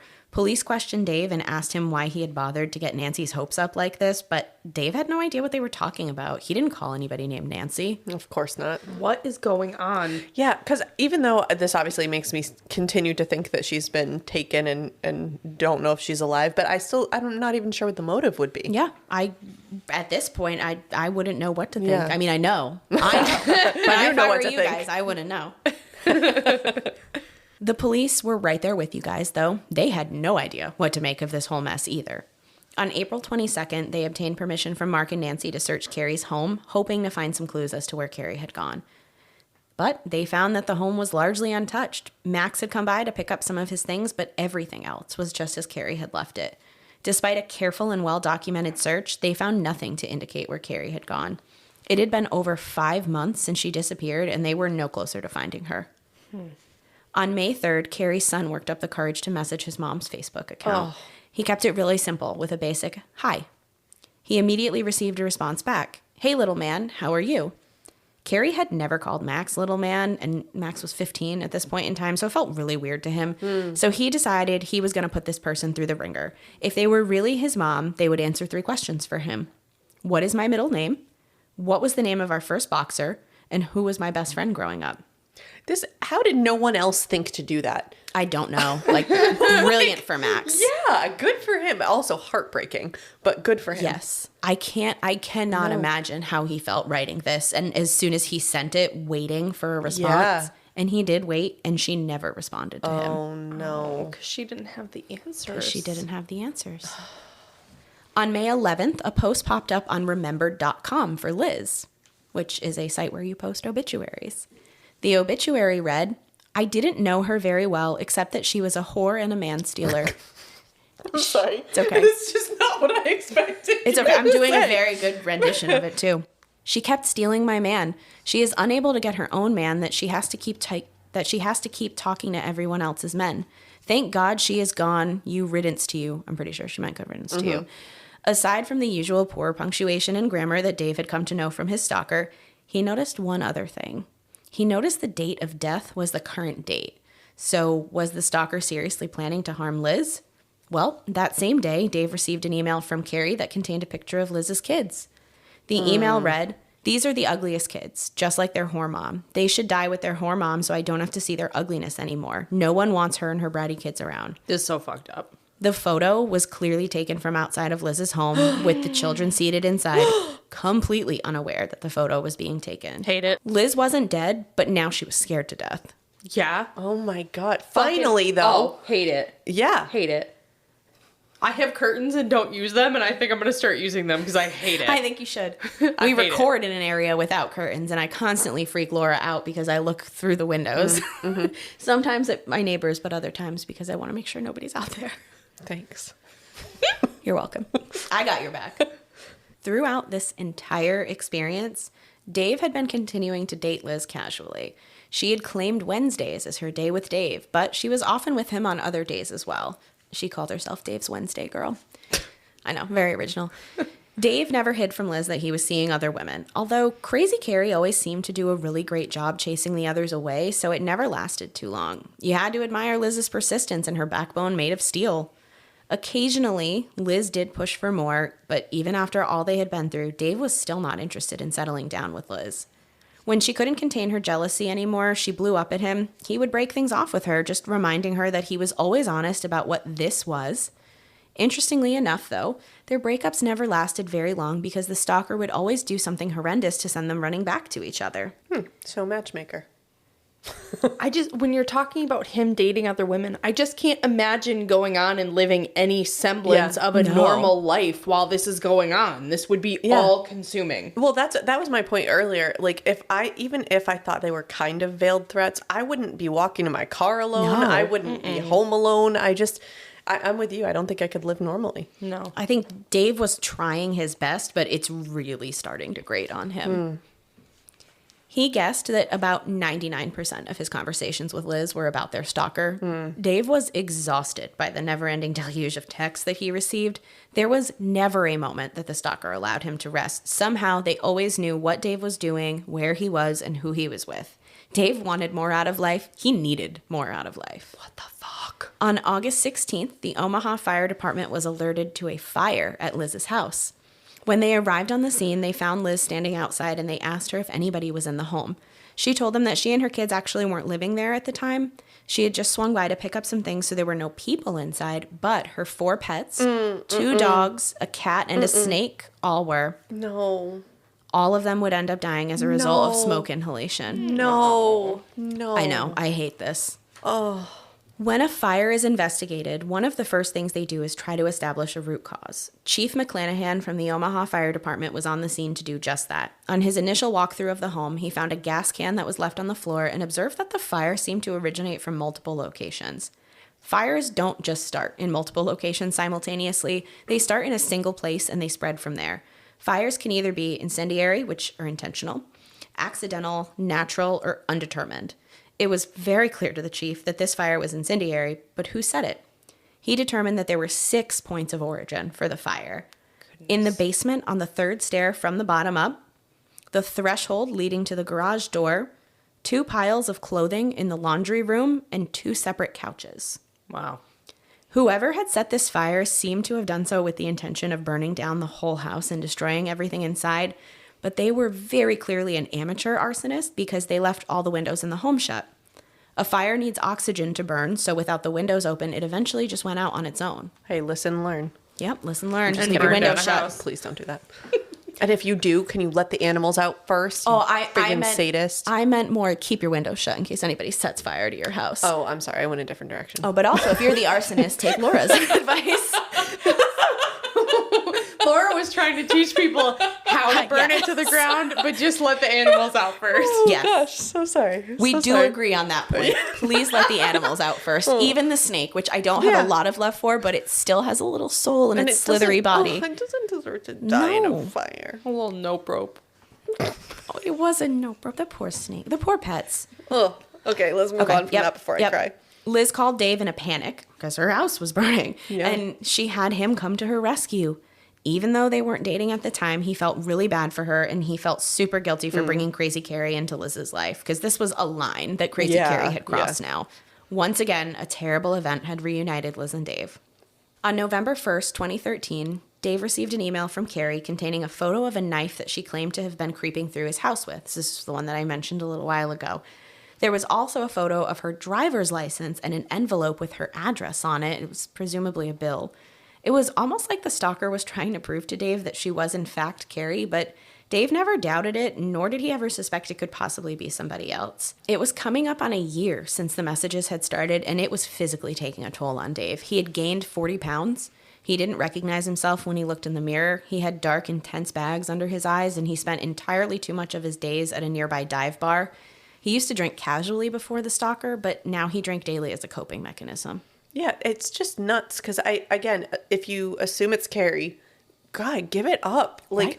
go A do year. something else. You dated him for Yeah. 2 weeks, and a Yeah. year later? Yeah, and then if it's not Cari and it is someone who hurt her, has abducted her, what do you want? You're not asking for anything. No. It's not ransom. Like, go away. The harassment continued for the next year and a half. Unfortunately, After that. So we were Holy already shit. at the year mark. So now another year and a half on top. So we're at 2.5 years of just daily text messages from God. Crazy Cari. This is a very, whether it's Cari or not, this is obviously a very mentally ill person because there is no sane person who would have the stamina to continue this. This is someone with delusions. The investigators determined that it must have taken this person between 50 to 60 hours a week to do all of the stuff that they were doing with the texting and the stalking. And That is commitment. full-time job. Of Literally this a person. full-time job. Goodness. Finally, on February 1st, 2015, Dave moved out of his apartment in Omaha and across the river to Council Bluffs, Iowa. He was hoping that it would give him a fresh start and put an end to his stalker's constant messaging and threats. Dave was wrong. In May, Amy Flora had given birth to a beautiful baby boy, and while it wasn't Dave's child, the baby was a half-sibling to his own children. The father wasn't in the picture, so Dave was usually around to, just to help out around the house, and Liz was having a really hard time with how much time Dave was spending with Amy and the kids. She does not like this. In the fall of that same year, Liz started a new job, and she actually made a female friend, probably for the first time ever. I was actually wondering that. Like, I do get why she called Dave with the house fire. Like, that, I don't know, sense of security, whatever. Yep. But it seemed like he was it for her. Yes. So He was it for her. Interesting. Her new friend was named Cherokee Montoya, which can we just take a second to appreciate how dope this name is? Yeah. It's a dope name. I love it. For whatever reason, when Liz first met Cherokee, instead of introducing herself as Liz, she introduced herself as Shanna, so that's the name that Cherokee knew her by. Cherokee had heard all about Dave Kroupa and his cheating, as her friend Shanna described it. She wondered why Dave couldn't see what a great girl he had. Cherokee often encouraged Shanna to forget about Dave and to find someone else, but it was clear that Shanna had eyes only for Dave. Cherokee was openly bisexual, and she was attracted to Liz, and Liz knew this. This gave Liz an idea. Perhaps she could lure Dave into a committed relationship with the promise of a threesome. Cherokee did not love this idea, and fortunately, neither did her husband. Liz's plans to lock Dave down were again thwarted. I now have suspicions about Liz. I had not at all, but now I'm like, could she have self-inflicted some of this? She's trying real hard. I'm just going to say a whole bunch of theories. That way I can be correct no matter what. Yes, go for it. Then if I just blame everyone and everything in every possible scenario. Oh, were there aliens? Yes, actually. Okay. I knew it. I just want to cover my bases here so I can be There correct. were also zombies and werewolves and vampires that were just kind of coexisting in the woods here. Economics taught me well, as long as I can make my answer correct. You got it. In 2015, 2 new detectives from the Pottawattamie County Sheriff's Department expressed an interest in the case. They had heard the chatter around the water cooler, and they wanted to try to take a crack at it for themselves. Detectives Jim Doty and Ryan Avis decided to look at Cari's case with a unique approach. Avis examined the case as though Cari was still alive, while Doty worked it as though she wasn't. Yes. Yes, I like this. Yes. Avis went through the facts. She hasn't been seen or spoken to by friends and family in 2.5 years.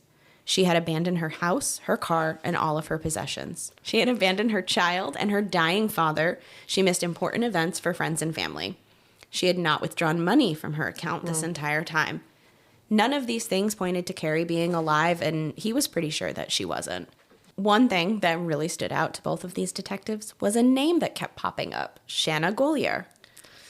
A few days after Cari had gone missing, she had sent her supervisor a resignation text. In it, she recommended a replacement for the company to hire, Shanna Golyar. It seemed really off to her supervisor because looking at Shanna's resume, she was woefully unqualified. And Cari would have known about the company's extensive interview process. And guys, you can't just fake being a developer. You either have the skills or you're not. You cannot be one if you do not know how to code. Yeah. Laura, you might have guessed it. See? Aliens. Aliens. Avis and Doty found this very strange. The check that had been written to purchase Cari's furniture had also been from Shanna Golyar. They analyzed the signature and compared it to what was on file for Liz. They had her signature on file because she had to sign paperwork when she consented to the phone dump. Sure enough, it matched. They looked at the metadata associated to the photo of the check. The picture had been taken on an LG Spectrum cell phone model VS920, which happened to be the exact phone model that Shanna/Liz owned at the time. There are too many pages left for it to be this buttoned up and clear. Cari hadn't stolen the checks and written one to herself. Liz wrote the checks and she took the picture and she sent it to Nancy. They went back through the photos from the 2013 download. There was a photo of Cari's Ford Explorer on Liz's phone. It was taken on Christmas Eve, 2 weeks before the vehicle would be found. Detective Avis studied the phone data extensively. He estimates that he personally put in an extra 500 hours of unpaid labor on the case. Oh my gosh. But it certainly paid off in terms of the case. Maybe not financially, but it paid off for the case. Oh. He found that on November 6th and 7th, 2012, Liz had made 6 calls to a landline, 5 on the 6th and 1 on the 7th. The longest of these calls lasted only 33 seconds. But the landline belonged to Cari Farver. Now Detective Doty studied the report on Cari's vehicle. He was very interested in this unknown fingerprint from the mint tin. He had one of his technicians compare the print to Liz's prints, and guess what? They were a match. All roads seemed to lead back to Liz. The end. These other pages are just for They're just for show. No, we haven't gotten the burning flesh to come back around again. Oh, no. Yeah, Marina's waiting for that one. I am. So, if you guys hadn't already figured it out, I'm going to tell you right now that Liz is the one responsible for Cari's disappearance, and she is the one that's been sending all of these messages the whole time. Yes, I got it. But So who took a picture of her in the trunk? She did it. She took a picture, like a tripod. What a bitch. that's why she didn't respond that night. She was busy. She was putting her busy setup being in the away. trunk. Yeah. Liz had some secrets. She had a very dark past that we just simply do not have time to get into because I would have made this case even longer, believe it or not. I could have added another 10 pages, so be thankful. But I will just say this. Liz, or Shanna, or whatever she wants to call herself, is not a good person. She has a proven track record of being manipulative and obsessive, and she may or may not have killed her firstborn child and let an innocent man take the fall for it. What? I think she did, but again, that's a story for another day. Maybe I'll cover it as a Patreon episode. I think you should. I really do think you should as well, because I'm invested in this story. Maybe I Very. will. There's one more thing, too. Liz had actually had a boyfriend while she was dating Dave, a man named Garrett Sloan. Liz had met Garrett on a different dating site in September of 2010. So this whole time that Liz was upset that Dave is seeing other people, she herself has been with another person all along. I can't say if Liz ever really had feelings for Garrett. Maybe at some point she did, but to me it seemed like a relationship of convenience to her. Garrett often helped Liz out financially. He watched her children, and he even gave her a place to live, which was why she wasn't living at her house when it was on fire. She was at his. I didn't really ask those questions. That makes sense. COVID brain. Yeah. Garrett was a kind man who never would have believed that Liz was capable of everything she had done and would do in the years to come. Liz had no idea that the investigators were starting to close in on her. She thinks she's nailing this. She was. She for was 2.5 for a long years. time. She Yeah. was nailing this. On December 4th, 2015, Liz walked into the police station and Avis and Dodie said it felt like they were seeing a celebrity for the first time. They had read so much about her, known so much about her, but they'd never seen her in person. So they were like starstruck. Wow. Liz was there to file another harassment report, but not about Cari Farver. This time it was Amy Flora. Liz explained that she was worried because Amy had been stalking her on Facebook. Liz shared that she and Dave were currently broken up and that a couple days after it happened, someone had broken into Dave's apartment and stolen his gun. They only took a pistol. Dave also had a shotgun in his closet, which would have been visible to this person, so I thought it was a little bit weird that they only took the pistol. Liz was worried that Amy might try to do something to hurt her or the kids. There was something else, too. She had been doing some reflecting on the past few years, and she thought it would be really weird for Cari, a woman who only dated Dave for all of 2 weeks, to be so obsessed that she'd still be stalking him and harassing her 3 years later. But what if it had always been Amy Flora at the center of the threats?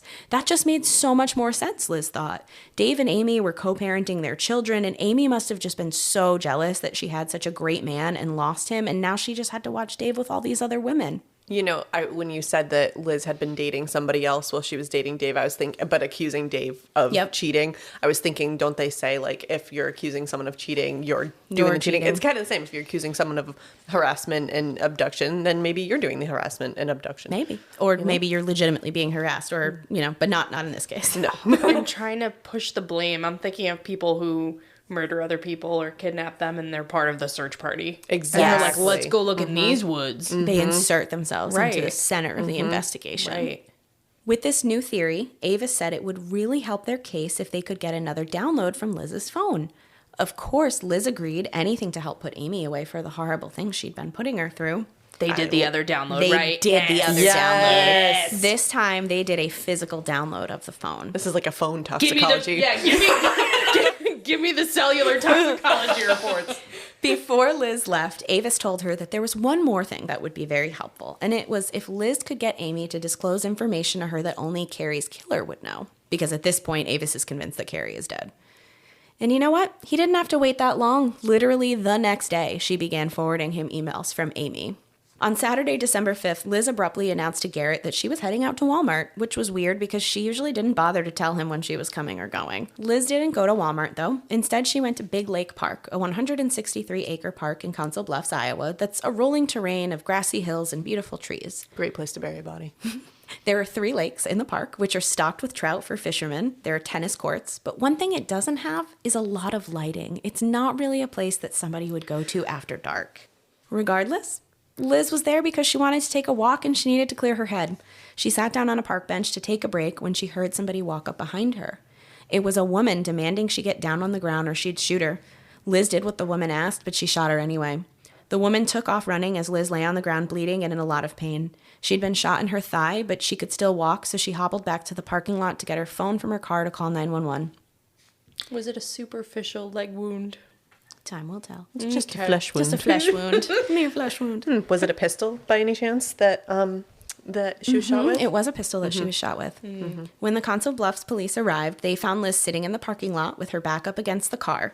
One thing that was really interesting to me was that the park had 2 parking lots, and the one that Liz had chosen to park in was clearly visible from the Potts County Sheriff's office. But it was the town's police force that responded for this particular incident. Maybe somebody wanted Liz to be in plain sight of the investigators for some reason. Somebody. At first, she told the officer that she didn't see or know who shot her, but a few minutes later, she had a moment of clarity. It was Amy Flora. She had heard her say something like, "So you like fucking Dave," before she pulled the trigger. The park was big, but there weren't many ways out, so the police canvassed the park looking for their shooter. All they found were some homeless men asleep on the bench. Liz is like, it's so crazy. She was like, get down on your knees. I'm Amy Flora. Fuck you. She's like, it was really bizarre. Craziest thing. So the police, they sent officers to Amy's apartment where Amy was relaxing with her iPad after having just put her son in bed. Amy opened the door to 3 officers, all pointing guns at her, accusing her of shooting Liz, and she was absolutely terrified. Which, side note, I can't imagine opening my door and being met with that. I would definitely poop myself. Did you not look through the peephole first? I don't know, man. One of the officers remarked that Amy didn't look like she had just shot somebody. Like, of course she didn't. She was at home with her kid. Another officer felt the hood of her car. It was ice cold. There was no way that she had recently driven it. Because remember, we're in December. Yeah. She ran. She ran really fast. Wow, you're in great shape. You're not even out of breath. They searched Amy's apartment, and it was very clear to them that she was not responsible for what had happened to Liz. I'm glad to hear that they also came to that conclusion. Yes, me too. Pretty quickly. Yep. Also, you said that Liz didn't know that they were onto her because I feel like this series of actions are reflective of her realizing that they're sort of closing in. So she's trying to divert attention because this seems like it's all in a very close time span.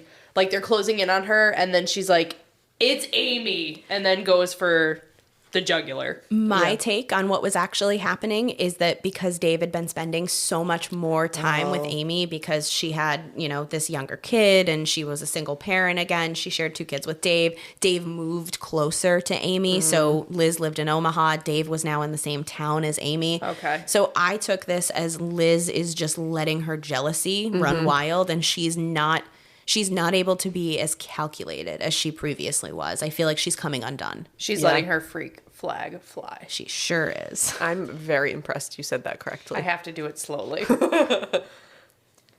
Meanwhile, Liz was in the hospital recovering from her injury. Doctors noted that the bullet went right through her thigh, completely missing any bone or arteries. How lucky for Liz. Or was it? All the fatty pieces. Just curious, did that come from like an upward down angle, like maybe from her right hand side? The trajectory. Yeah. I'm going to go with something like that because they were pretty confident that Liz had shot herself. Yeah. They were like, we have assessed the situation and we are fully aware of what is happening here. Dave was informed that Liz had been shot, and once again, out of pure guilt, he went to visit her. He said he had no interest in rekindling their relationship, but he couldn't be so cold as to not care at all. It seemed like this time, the stalker's efforts were not going to be enough to drive them back together. Oh. Enter Anthony Cava, the information technology supervisor for the Pottawattamie County Sheriff's Department.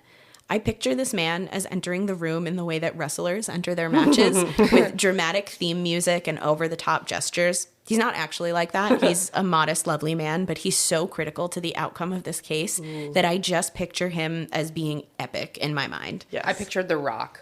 Yes, pretty much, but he looks nothing like The Rock. Don't ruin the image in my mind. Okay, we'll keep it that way. Okay. He also has his own website called forensic.coffee where he shares tips to stay safe online, and he even talks about why hackers are actually good for the most part, like the good they can do in the world. Oh, love He's- that name. He's a pretty cool guy. Yeah. Anyway, from the physical download of Liz's phone, Kava had more information than he could possibly have time to look through. He literally had to build an entire system to be able to parse through it all. He built a database from scratch and a bunch of code to input the data and analyze it. Like, super impressive. This guy is our MVP. Yeah. This new system allowed him to query to find correlations between accounts, IP addresses, and other details. That is so brilliant. It's brilliant. I wouldn't think, I mean, Brilliant. wow.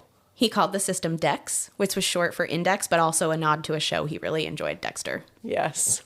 Fitting. Very fitting. And, even more fitting, a grim fact.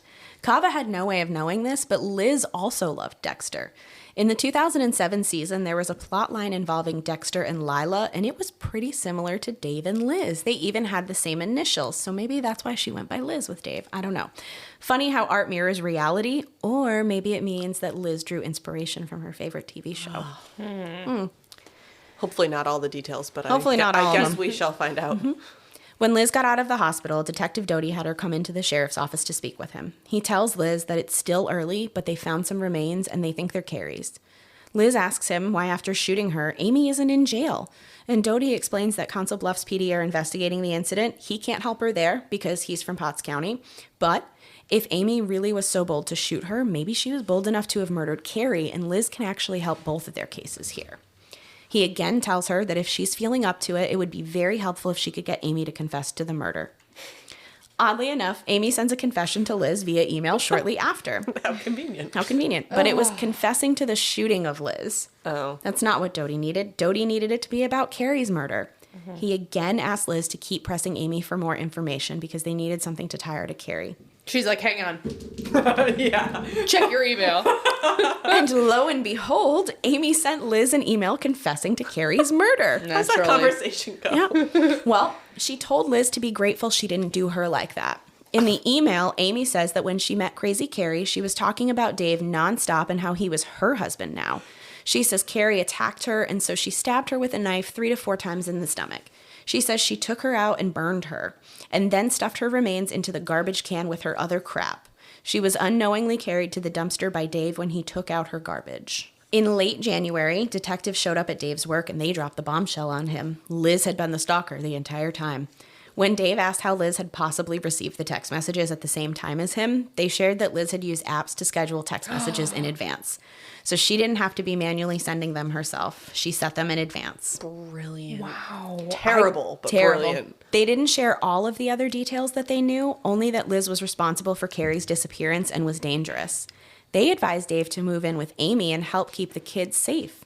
In reality, the authorities didn't need any help with this. They just knew that if they pushed Dave and Amy together, it would drive Liz insane. And they were right. Wow. They're baiting her. They're baiting Yeah. her. These guys deserve all the credit in the world. They Yeah. are phenomenal and incredibly impressive. They were monitoring this situation, They though, were. right? To make sure that they Yes, were, yes. Dave and Amy were safe They still. had people stationed there. They completely were in control of the situation. Okay. On February 1st, 2016, a very furious Liz called Doty demanding to know why Amy hadn't been arrested yet. It wasn't fair that Amy got to kill Cari, shoot her, and she still got the guy.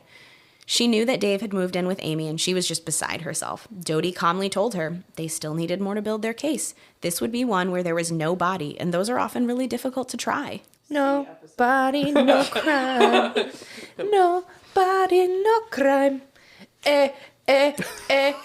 I wish you guys could see that she's actually rocking out. She's like crumping at the table. Was that one of the pause for singing? It was, yes. It literally says pause for Marina to sing. I nailed them both. Yes, You did. Yes, you did. And for that, I will send you home with the cookies that you brought to me as well. Thank you. Hearing this, Liz decided that perhaps the detectives would be more impressed if they stumbled on the confessions themselves. So she gave them the password to her email account. Liz, the master manipulator, had finally met her match in Detective Doty. Liz was his puppet, and she was doing exactly as he wanted. Within hours of getting access to her email account, more confessions from Amy came rolling in. One line from the email read, "I really did kill Cari, and I did it in her own car." And to prove that she had killed Cari, she shared that she knew that Cari had a yin-yang tattoo on her thigh. While the missing persons flyers said that Cari had tattoos, it didn't mention any specifics. Cari did in fact have this tattoo. There were no photos of it, but investigators concluded that because of where it was located on her body, only somebody that had been in very close contact with Cari would know about it. Liz was smart up to this point. She was smart up to a point. Yeah. Despite having searched the car 2 times prior, they had never before treated it like a crime scene. With the new confession from Amy, they wanted to approach it differently. Cari's family had sold the SUV, but fortunately the new owners were more than happy to cooperate with the police. This time when they searched the vehicle, they removed the cover from the passenger's seat. There was a huge red stain, and tests confirmed that it was blood. Using some strands of hair that were still in an old brush that Nancy had found, police were able to confirm it was Cari's. On February 25th, officials were granted search warrants for Liz's apartment, and they hit the jackpot. They found a number of cell phones and 2 items that belonged to Cari, her camera and her camcorder. They knew the camera was Cari's because when police had searched her house, they had found the box, and they had documented their search so well that they had a picture of the box from Cari's house. Wow. Oh, wow. Even though Liz had deleted everything from the devices, Kava was able to retrieve a video. Yes. In April of 2012, Cari had recorded a video on the camcorder, and now Kava had retrieved that, so he was able to prove it was in fact Cari's device. One of those cell phones was the one that had been used to call Cari's mom, Nancy, on April 17th, 2013 for the homeless shelter hoax.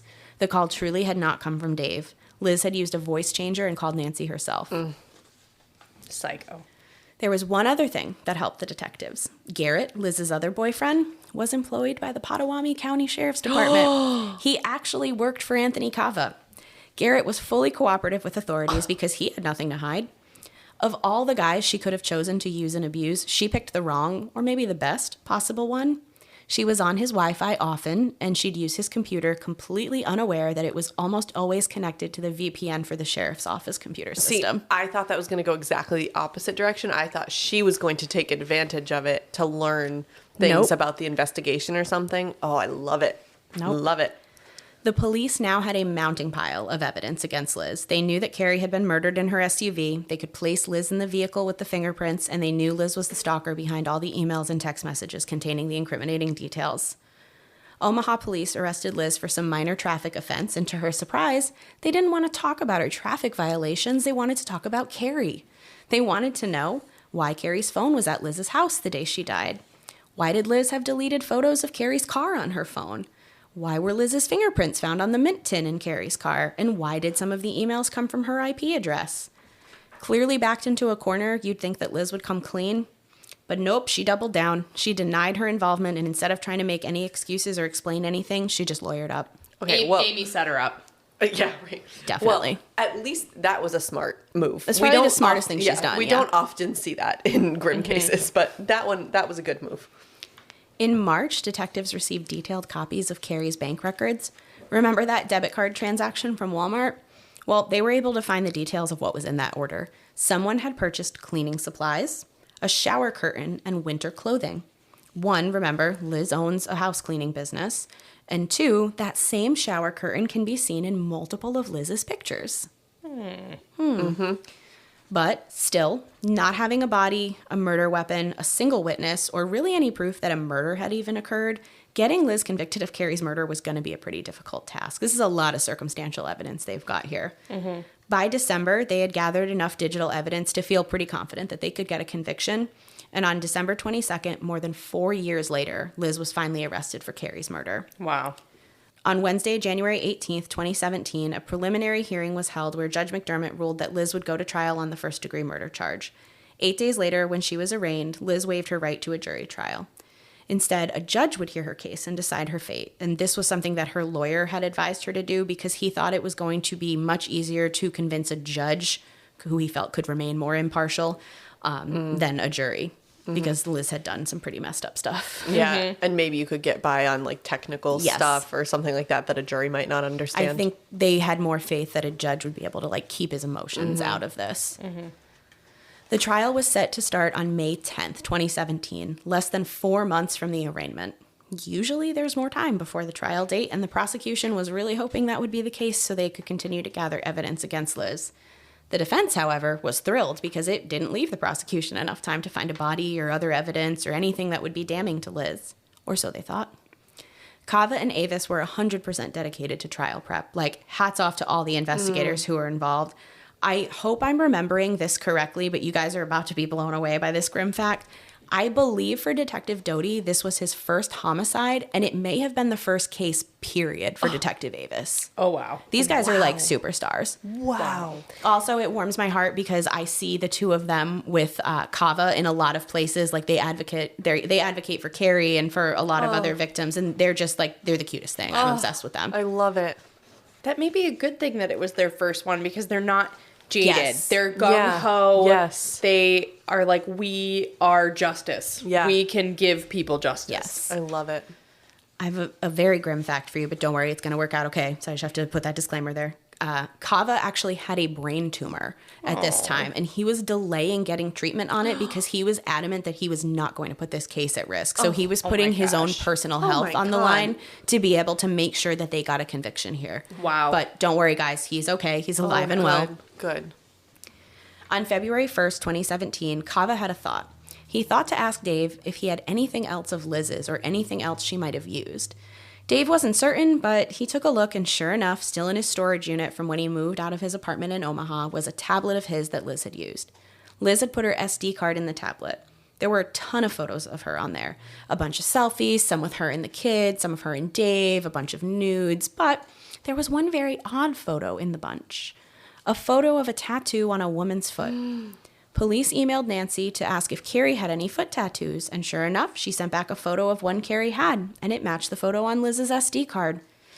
Something about the foot didn't look right. Oh, no. So they had an expert take a look at it, and a forensic pathologist confirmed that the foot was in a state of decay.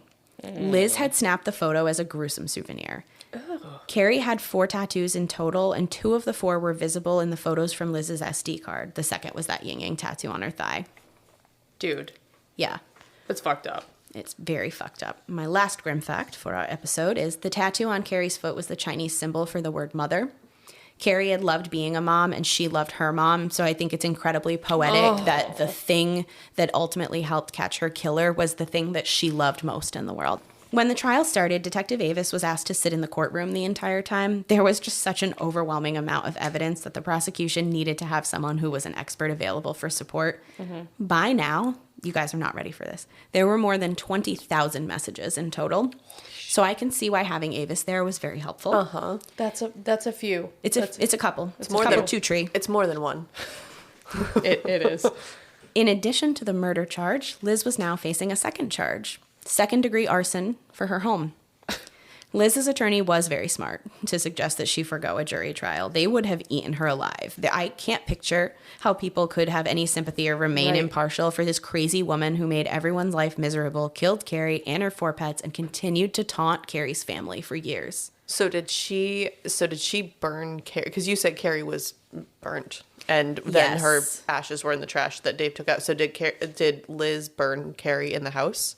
She was not in the house. So Liz actually set fire to her house about 9 months after she murdered Cari. She killed her own pets. Yeah, She killed her own pets. Yeah, this woman is heartless. God. But with Cari, what Liz had said when she wrote the confession email from Amy, she said she had stabbed her and then burned her, and Dave took out her ashes with the trash. Right. Okay. Yeah. So when I had read that Cari had wanted to be a surgical nurse and she couldn't stand the smell of burning flesh, like, was it maybe some kind of a bizarre omen kind of a thing or whatever? I'm giving myself goosebumps talking about that. But I just thought it was weird that was ultimately how she met her demise. Yeah. Ugh. What, do they know, like, what? Did they look for the bones at all? Because when you burn, like, the ashes that you get in an urn, those are the ground up bones, including some of the burnt ashes, but, like, bones don't burn. They never found Cari's remains. I think what Liz said as Amy was what actually happened. Yeah. I think Dave took her remains out when he brought the trash to the dumpster. And I think, unfortunately, Cari is in some landfill or something somewhere. Like, I don't think she's ever going to be found. Wow. Ugh. The state had 32 witnesses and the defense had 0. One by one, they all testified. Firefighters who responded to the house fire, arson investigators who assessed the scene, detectives from the Pottawattamie County Sheriff's Office, Special Deputy Kava, Cari's mother, Dave, everybody. After hearing all of the arguments, on May 24th, the judge delivered his verdict. Cari Farver did not voluntarily disappear off the face of the earth. Very sadly, she was murdered. The court finds beyond a reasonable doubt that the defendant intentionally killed Cari Farver with a deliberate and premeditated malice. Justice had finally been served. Both Cari and Amy's names had been cleared, and Liz was finally going to pay for her crimes. The judge also found Liz guilty of setting fire to her own home on August 16, 2013. She was sentenced to life in prison for Cari's murder and 18 to 20 years for the arson charge. She's currently living out her days in a Nebraska Correctional Center for Women in York, Nebraska.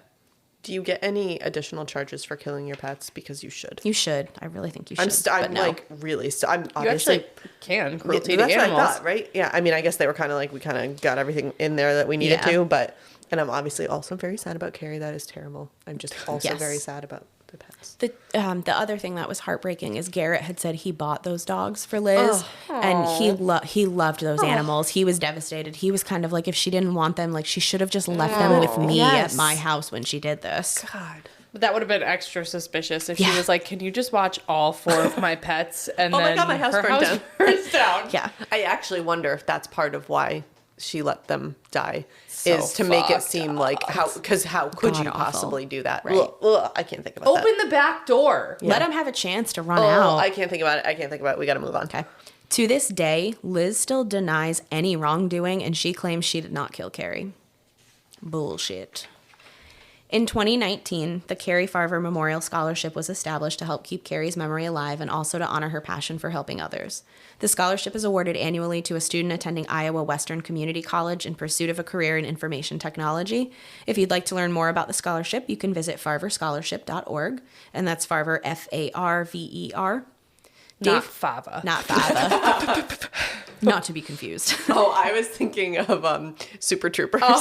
I'll take a large Farva. What's that place with the crazy shit on the walls? Shenanigans. The schnozberries taste like schnozberries. Okay. Dave Kroupa plans to participate in every TV program and interview that Nancy chooses to participate in. He's still overwhelmed with guilt about what happened to Cari. Even though Nancy says she doesn't blame Dave or have any ill will towards him, he still feels that telling the story is the least he can do for Cari and her family. Nancy hopes that someday Dave will stop blaming himself because that's not what Cari would want for him. Yeah, and I mean, obviously, how could you ever know? How could you How could you ever know? think that this was the outcome of it? It you was know? insane. So, yeah. Right. I laid it out for you guys in a way that you could figure it out, but you have to think that this was happening Yeah. across multiple states for multiple years. Like, it took a long time for Yeah. people to be able to put this together, and I honestly don't think it would have been possible without Kava and his deck system that he built. Absolutely. Right. Wow. And you would never think if you're sitting with her and you're Never. both getting text messages, Right. why would Yep. you ever suspect that it's her? No, she must have been a great actress. Like, she definitely played up, like, the fear. I think I said this in maybe our last episode, but I'm getting visions of texting people and Pretty Yes. Little Liars and Yep. all of their faces. That's how I imagine that Liz was acting every time she got a message. Yeah, I'm going to need you to do that bonus episode because I want to know what her dark Okay. history is. I can do that for us. At the time the book was written, A Tangled Web, Max was pursuing a degree in data science, following in his mother's footsteps. He missed out on so many memories he could have made with his mom, but he knows that she would be proud of the man that he's become. God. Nancy and her family still keep in touch with Avis, Dodie, and Kava, and while nothing will bring Cari back, they take comfort in knowing that Cari's killer is behind bars and she's unable to hurt anyone else's loved ones ever again. Yeah. Twisted. Yeah. Wow. Poor Max. I mean, poor everyone. Poor everybody, but really yeah. poor Max. Wow. Like, I think the thing that stuck with me the most was how much Liz tormented Nancy Yeah. and Max. Because again, like, I left details out, believe it or not. Like, she talked to them a good amount, and she always tried to work angles that they would believe her that she was actually Cari.